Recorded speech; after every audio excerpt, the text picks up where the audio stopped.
याद रखो, जब तक आप खड़े होकर मुकाबला नहीं करेंगे, इंसाफ नहीं किया जाता। हाँ, काहली के मजाहरे ये हैं कि नहीं, हम इसको ही वोट देती आए हैं, इसको ही वोट देंगे।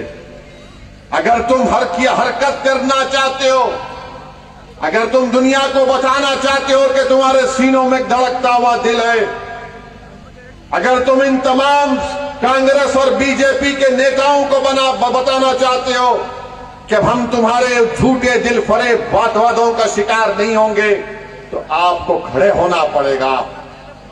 हाँ, आसान काम है कि वोट डाल दो इनको और फिर 5 साल जुल्म सहते रहो, नाइंसाफी सहते रहो। जो लोग ये सोच रहे हैं, ये मर्दानगी के मजाहरे नहीं है, ये बुज़दिली के मजाहरे हैं। मैं बता रहा हूं आपको, मेरे अल्फाज शायद बहुत से लोगों को अच्छा ना लगे, मगर सच्चाई को बयान करना यही मुझे आता है। अगर आज आप इतनी बड़ी तादाद में यहां पर आए हैं, अगर आप यहां पर आए हैं, तो आप कोई गाने का प्रोग्राम सुनने नहीं आए हैं, आप एंटरटेनमेंट के लिए यहां पर नहीं आए हैं। अगर आप आए हैं तो आप ये जानते हैं कि जो दीवाना खड़ा होगा वो सच्चाई को बयान करता है, सच्चाई को बयान करेगा। मैं आपको पैगाम दे रहा हूं और पैगाम यही है मेरे अजीज दोस्तों और बुजुर्गों, मेरे गयूर नौजवान साथियों, कि आपने बरसों मुख्तलिफ सियासी पार्टियों को वोट दिया है। कांग्रेस वाले तो मुझे गाली देते हैं, गाली देते रहिए, मुझे कोई फर्क नहीं पड़ता। इनका नेता राहुल गांधी ऐसा है कि जो उसको लिख के दे दिए वही तोते की तरह बोलता है। हैदराबाद तेलंगाना को आकर के MIM आसाम में इलेक्शन लड़ती है। मैं जिंदगी में आसाम में इलेक्शन नहीं लड़ा, मगर राहुल गांधी तुमने कह दिया, अब सोच रहा हूं आसाम जाऊं। आसाम में इलेक्शन लड़ते हैं। राहुल गांधी, ये तो बताओ कि तुम मजलिस को गाली देते हो, तो क्या शिवसेना दूध की धुली भी है? तुमने शिवसेना के साथ सत्ता बनाई महाराष्ट्र में, वो शिवसेना जिसका मुख्यमंत्री उद्धव ठाकरे कांग्रेस के नेताओं के साथ महाराष्ट्र की विधानसभा में तकरीर करके कहता है कि मुझे फख्र है कि हमारी पार्टी ने बाबरी मस्जिद की ईंटों को तोड़ा और उसको लेकर आए। जब तुमको सेकुलरिज्म याद नहीं आया, जब भारत की पार्लियामेंट में 2019 में नरेंद्र मोदी की सरकार ने सबसे गंदा काला कानून UAPA जो इंदिरा गांधी के जमाने में कांग्रेस ने बनाया, उसको और गंदा किया, तो यही कांग्रेस ने मोदी का साथ दिया था। कौन उसके खिलाफ वोट दिया? सदुद्दीन ओवैसी ने उसके खिलाफ वोट दिया था, इम्तियाज जलील ने उसके खिलाफ वोट दिया था। अरे तुम जेल को नहीं जाते, जेल को मेरा बेटा और भाई जाता है। तुम जेल को कहां जाओगे? तुम्हारे बाल को धूल लग गई तो तुम आसमान को सर पे उठा लेते हो और मुझे जिंदा जला दिया जाता है। तुमको क्या मालूम जेल क्या होती है? तुमको क्या मालूम 4-4, 5-7 साल जेल में सड़ना? तुमको क्या मालूम? अरे तुम्हारे हाथ से सत्ता चले गई तो तुम रो रहे हो, अरे मेरे बच्चों का मुस्तकबिल बर्बाद हो रहा है जेल में। तुमको उसकी फिक्र नहीं है। सत्ता हमारे हाथ से चले गई, अरे हमारे हाथ से तो सब चीज चला गया। घर किसी का टूटता है तो मेरा टूटता है, तुम्हारा नहीं टूटता। किसी को जेल में डाला जाता नाम पूछकर, या किसी को ट्रेन का कंपार्टमेंट में नाम पूछकर गोली मारी जाती तो मेरे बेटे को मारा जाता। मेरे अजीज दोस्तों और बुजुर्गों, इस नफरत का खात्मा कैसे होगा? इस डर का माहौल कैसे खत्म होगा? और याद रखो, कोई आसमान से उतर कर आने वाला नहीं है, कोई जमीन के नीचे से निकल कर कोई आने वाला नहीं है। आपको हल करना पड़ेगा, ताकतवर बनना पड़ेगा, और उसी वक्त होगा जब आप मुत्तहिद होंगे। मुझे कोई परवाह नहीं कांग्रेस क्या कहती है मेरे बारे में, तुम जितना मुझे गाली दोगे उतना मुझे रात में नींद अच्छी आती, याद रखो कांग्रेस वाले। और तुम्हारे इल्जामात मेरे हौसले को और बढ़ाते हैं, मेरे जज्बे को और बढ़ाते हैं। तुम अगर ये समझ रहे हो कि मुझे कुछ ऐसा बोलेंगे वो बोलेंगे, अरे क्या बोलते बोल लो, क्योंकि मुझे यकीन है कि मेरे मरने के बाद मेरा फैसला मेरा अल्लाह करेगा। वो जानता है सच पर कौन है। मेरे खबर में तुम नहीं आओगे, मेरे अमाल मेरा साथ देंगे, और मुझे यकीन है कि अल्लाह गफूरुर रहीम है। मेरे अजीज दोस्तों और बुजुर्गों, ये बीजेपी के लोग, एक तरफ कांग्रेस हमको कहती है बीजेपी के लोग हैं, दूसरी तरफ बीजेपी के लोग बोलते ये आतंकवादी है, ये देशद्रोही है। ऐसा लगता बाद वक्त कांग्रेस और बीजेपी में मेरा हाल ऐसा हो गया कि फंस गई रजिया गुंडों में। मगर मैं आपको बता रहा हूं एक चीज, कभी भी इनको खुश करने की कोशिश मत करो। हमारा मामला ये, अरे ऐसा बोल रहे तो इनको खुश कर दो, ये बोल रहे तो उनको खुश कर दो। मेरे भाई, हम किसी को खुश करने के लिए नहीं आए हैं। हम ये देखना चाह रहे हैं कि अगर सबको खुशी मिल रही है तो मेरी आंख में आंसू क्यों है। अगर सब खुश हैं तो फिर मैं खुश क्यों नहीं हूं। अगर सब इत्मीनान की नींद सो रहे हैं तो मेरी मां क्यों रात में करवटें ले रही हैं। ये बात आपको सोचना पड़ेगा, इस बात का फैसला आपको करना पड़ेगा। मेरे अजीज दोस्तों और बुजुर्गों, मजलिस इन्हीं चीजों पर लड़ती है। अच्छा, ये कांग्रेस और बीजेपी एक है, मैं बता रहा हूं आपको। मेरी इस बात का यकीन कर लो। आप बोलेंगे ओवैसी कैसे बोल रहे हो, नई पार्लियामेंट की बिल्डिंग बनी, देखा आपने?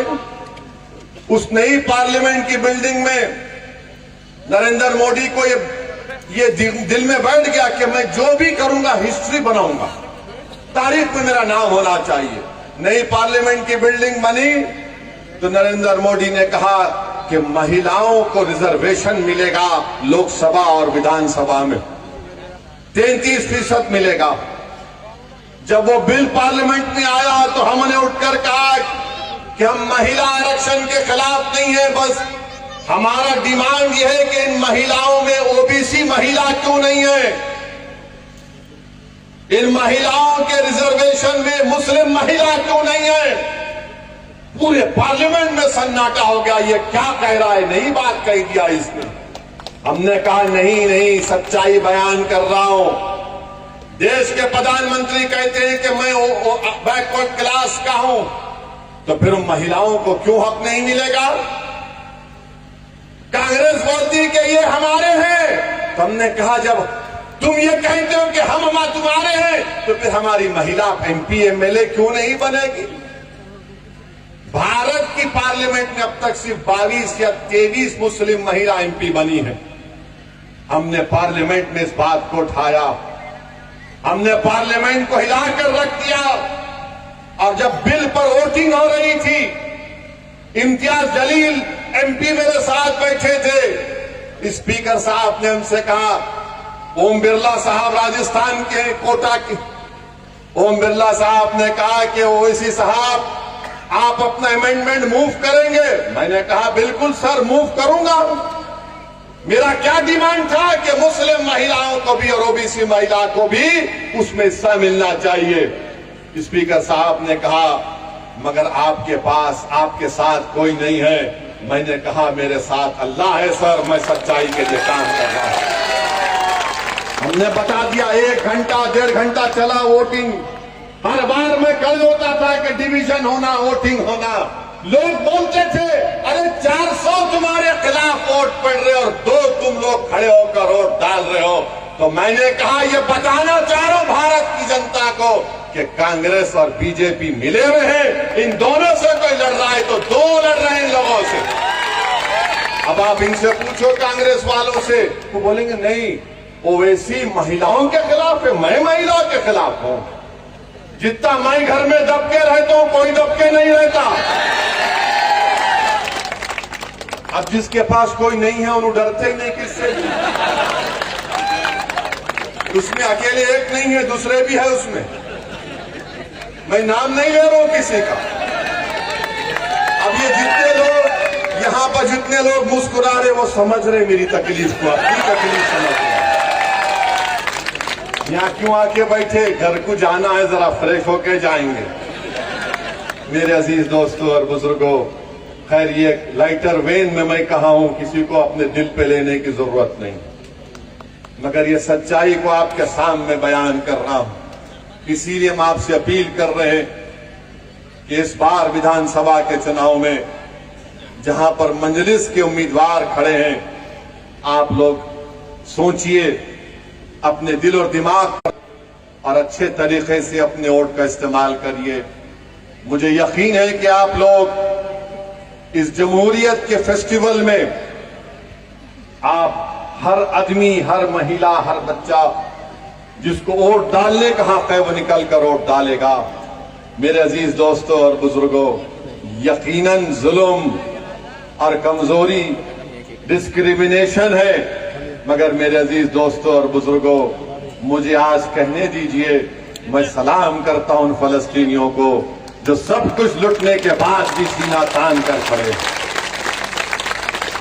मेरे अजीज दोस्तों और बुजुर्गों, मेरी आपसे गुजारिश है कि आप मजलिस का साथ दीजिए, मजलिस को मजबूत करिए। हाँ, कांग्रेस के पास बहुत कुछ है, बीजेपी के पास बहुत कुछ है, मगर जमहूरियत में जब जनता कोई बात को तय कर लेती है तो इनकलाब लिखा जाता है उस सरजमीन पर। तो मेरी आपसे गुजारिश है कि एक मर्तबा आप मजलिस का साथ दीजिए। मेरे भाई, 50-60 साल आपने कांग्रेस बीजेपी का साथ किया, कितनी नस्लें हमारी उनका साथ देंगी। हमारे बुजुर्गों ने कुछ सोचकर उम्मीद पर उनका साथ किया, उनसे वफा नहीं की गई, उनको धोखा दिया गया। 4 नस्लें जा चुकी हैं और आज भी वही दिल फरेब झूठे वादे किए जाती हैं कि इनको हराना है। अरे यकीनन बीजेपी को हराएंगे हम। अगर मैं आपसे कहूंगा कि आपने क्या बीजेपी को वोट दिया तो आप सब कहेंगे कि हमने नहीं दिया मोदी को वोट। अगर मैं पूछूंगा तो क्या आप बीजेपी को देंगे तो आप बोलेंगे नहीं देंगे। मगर बीजेपी जीत क्यों रही है? ये निकम्मों की वजह से, ये कमजोरों की वजह से, हमारी वजह से नहीं जीत रही है बीजेपी। हर कांग्रेस का नेता बोलता वैसी तुम्हारी वजह से। मैंने कहा मेरी वजह से। आओ बहस कर लेंगे, मुकाम और वक्त तय करो, 5 मिनट के अंदर तुम भाग जाओगे सामने से मेरी वजह से। क्या पूरी भारत में मैं एक ही मर्द तुमको नजर आ रहा हूं? तुम क्यों नहीं रोक रहे बीजेपी को? तेलंगाना में हमने बीजेपी को टाई टाई कर दिया, बाय बाय कर दिया। 1,20,000 बच्चे बच्चियां पढ़ रही हैं। बीजेपी में इतनी हिम्मत नहीं है कहने के लिए कि बंद कर देंगे। तेलंगाना में बीजेपी को हमने रोक दिया, तुमने क्या किया बताओ?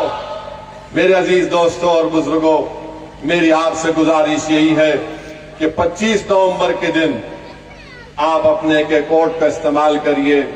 मैं जावेद को जानता हूं, है, जिद्दी है, इसके दिल में एक तड़प है गरीबों के लिए, इंसान के लिए। यकीनन इसका नाम जावेद है, मगर इसके दिल में एक धड़कता हुआ दिल है। वो किसी से भी भेदभाव नहीं करेगा। अगर आप रात के अंधेरे में, दिन के उजाले में, कड़कड़ाती सर्दी में इसको आवाज देंगे तो मुझे यकीन है कि जावेद दौड़ता हुआ उन गरीबों और मजलूमों की तकलीफ को अपना समझकर आपके दरमियान में खड़ा हो जाएगा। तो मेरे अजीज दोस्तों और बुजुर्गों, अच्छा फैसला लीजिए, मजलिस को एक मौका दीजिए। बहुत बहुत शुक्रिया कि आप अपने कीमती वक्त निकाल कर यहाँ पर आए। मैं आपके का शुक्रिया अदा करता हूँ। अल्लाह आप तमाम को सलामत रखे। अस्सलाम वालेकुम व रहमतुल्लाहि व बरकातहू।